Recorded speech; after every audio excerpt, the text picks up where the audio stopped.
Internal మార్కులు సైతం ఎత్తివేత, ఇకపైన 100 మార్కుల పేపర్తో పరీక్ష, ఎగ్జామ్లో 24 పేజీల ఆన్సర్ షీట్ బుక్లెట్ 2024-25 విద్యా సంవత్సరం నుంచి అమల్లోకి. విద్యాశాఖ ముఖ్య కార్యదర్శి బుర్రా వెంకటేశం ఉత్తర్వులు.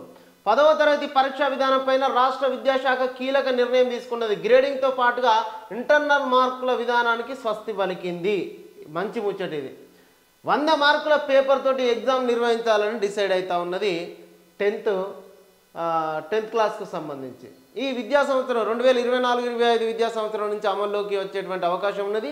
ఈ గ్రేడింగులు పెట్టి ఇంటర్నల్ మార్కులు పెట్టి పిల్లల్ని మానసికంగా ఇబ్బంది పెట్టడం జరుగుతూ ఉన్నదని చెప్పేసి విద్యాశాఖ ఆలోచన చేస్తూ ఉన్నది. గతంలో మాదిరిగానే ఒక విద్యార్థికి 4 పేజీల బుక్లెట్ ఇచ్చేటోళ్ళు ఇప్పుడు 24 పేజీల ఆన్సర్ షీట్ బుక్లెట్ ఇస్తారు.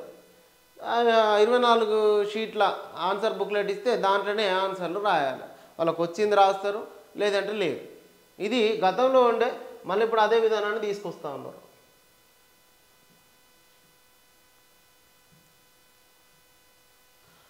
ఇక చూడండి, నిర్లక్ష్యం చేస్తే ఉద్యోగాలు ఊడుతాయి. ఫుడ్ పాయిజన్ ఘటనపైన సీఎం రేవంత్ సీరియస్. వరుస ఇన్సిడెంట్ల నేపథ్యం లోపల ముఖ్యమంత్రి కీలక నిర్ణయాలు. తనిఖీల కోసం టాస్క్ ఫోర్స్ ఏర్పాటుకు సిఎస్ ఆదేశాలు. హాస్టళ్లు, గురుకులాలు, అంగన్వాడీలో ఫుడ్ సేఫ్టీ కమిటీలు ఏర్పాటు చేస్తూ చీఫ్ సెక్రటరీ శాంతకుమార్ ఉత్తర్వులు. గురుకులాలు, పాఠశాలలు, హాస్టళ్ల లోపల వరుసగా అవుతున్నటువంటి ఫుడ్ పాయిజన్ కేసులపైన ముఖ్యమంత్రి సీఎం రేవంత్ రెడ్డి సమీక్ష నిర్వహించడం జరిగింది. ఏంది ఈ ఫుడ్ పాయిజను? ఆ ఫుడ్ సేఫ్టీ అధికారులపైన ఖచ్చితంగా మొన్న జరిగినటువంటి సంఘటన లోపల ఆ అధికారులతో డిఈఓని సస్పెండ్ చేశారు. ఆ కమిటీలను ఫస్ట్ కమిటీలను ఉన్నటువంటి వాళ్ళపైన చర్యలు తీసుకున్నారు. మళ్ళీ 10 రోజుల తర్వాత మళ్ళీ అట్లనే జరిగింది. వాళ్ళ లోపల దాదాపుగా అప్పుడు బీఆర్ఎస్ ప్రభుత్వంలో ఉన్నటువంటి వాళ్ళే ఇంకా ఫుడ్ సేఫ్టీ కమిటీ లోపల ఉన్నారు. వాళ్ళని పూర్తిగా తొలగించాలి. కొత్త కమిటీలను ఎలెక్ట్ చేయాల్సినటువంటి బాధ్యత ఉన్నది. కొత్త కమిటీలు నియమించాలి ప్రతి విద్యాలయం లోపల. వాళ్ళ లోపల గత 10 ఏళ్లలో దాదాపుగా 3000కు పైగా విద్యార్థులు ఫుడ్ పాయిజన్ తోటి చనిపోయారు. ఏ ఒక్క మంత్రి కానీ ఏ ఒక్క ఎమ్మెల్యే కానీ విద్యార్థులను హాస్పిటల్లోకి పోయి పరామర్శించినటువంటి దాఖలాలు లేవు.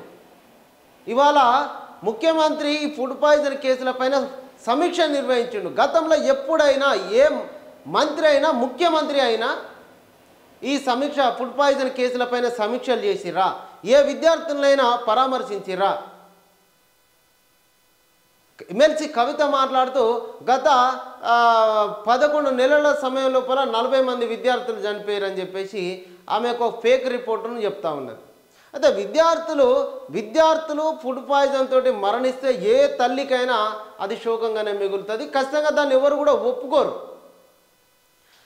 పేద వర్గాలకు నాణ్యమైన భోజనాన్ని, విద్యను అందించాలని ఏ ప్రభుత్వం నుంచి అయినా పౌరులు కోరుకుంటాం. దాంట్లో గతంలో ఎట్లాంటి కేసులు నమోదైనవి వాటిని ఇప్పుడు మొత్తం కూడా మారుస్తూ ఆ ఫుడ్ కమిటీలను అదేవిధంగా వెంటనే నిర్లక్ష్యం చేస్తే సస్పెండ్ చేస్తామని ముఖ్యమంత్రి రేవంత్ రెడ్డి ఇట్లాంటి స్టేట్మెంట్ ఎవరైనా ఇచ్చిరా? కేవలం ఈ హాస్టళ్ల లోపల ఈ ఎవరైతే ఫుడ్ పాయిజన్ అవుతున్నటువంటి భయాందోళనను సృష్టించి తల్లిదండ్రుల లోపల విద్యార్థుల లోపల ఆందోళన రేకెత్తిస్తున్నారో వాళ్ళపైన కేసులు నమోదు చేయాలి. ఆ కమిటీలను పూర్తిగా పాత ఫుడ్ కమిటీలను పూర్తిగా తీసేయాలి, కొత్త కమిటీలు వేయాలి. పాత కమిటీలు ఆర్ఎస్ ప్రవీణ్ కుమార్ ఉన్నప్పటి నుంచి ఉన్నటువంటి కమిటీలు ఉన్నాయి. ఆ కమిటీ లోపల ఆయనకు సంబంధించినటువంటి వాళ్ళే, ఆయన అనుచరులే ఆ ఫుడ్ కమిటీ లోపల ఉన్నారు. ఇవాళ ప్రభుత్వం మారిన తర్వాత ప్రభుత్వం లోపల ఏదో ఒక అలజడి క్రియేట్ చేయాలని వాళ్ళే చేస్తున్నట్టుగా అనుమానం కూడా కలుగుతున్నదని ప్రజలు అనుకుంటున్నారు. ఇది మరి దాంట్లో ఎంతవరకు నిజమో తెలియదు. ఇక జార్ఖండ్ సీఎంగా హేమంత్ ప్రమాణం. 4వసారి ముఖ్యమంత్రిగా సోరెన్ బాధ్యతలు. ప్రమాణం చేయించిన ఆ రాష్ట్ర గవర్నర్ సంతోష్ గంగ్వార్. హాజరైన ఖర్గే, రాహుల్, సీఎంలు మమతా, భగవంత్ మాన్. తెలంగాణ నుంచి డిప్యూటీ సీఎం బట్టి విక్రమార్క హాజరు. ప్రోగ్రాంలో ఇండియా కూటమి ఐక్యత ప్రదర్శన.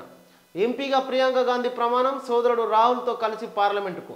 మహాసీఎంపై వీడని సస్పెన్స్, అమిత్ షా సమావేశంలోనూ కుదరని ఏకాభిప్రాయం. జార్ఖండ్ సీఎంగా హేమంత్ సోరెన్ బాధ్యతలు తీసుకోవడం జరిగింది. 4వసారి అనేక ఇబ్బందులకు గురి చేసిర్రు మొన్నటి ఎన్నికల లోపల. అయినా జేఎంఎం పార్టీపైనే ప్రజలు విశ్వాసం ఉంచారు, బీజేపీని నమ్మలేదు. అక్కడ ఉన్నటువంటి సహజ వనరులను దోపిడీ చేయాలనేటువంటి ఆలోచనను తిప్పికొట్టారు. అదానికి అప్పచెప్పాలి అక్కడ పరిశ్రమలు అని చెప్పి చేసినటువంటి ఆలోచనలు తిప్పికొట్టారు ప్రజలు.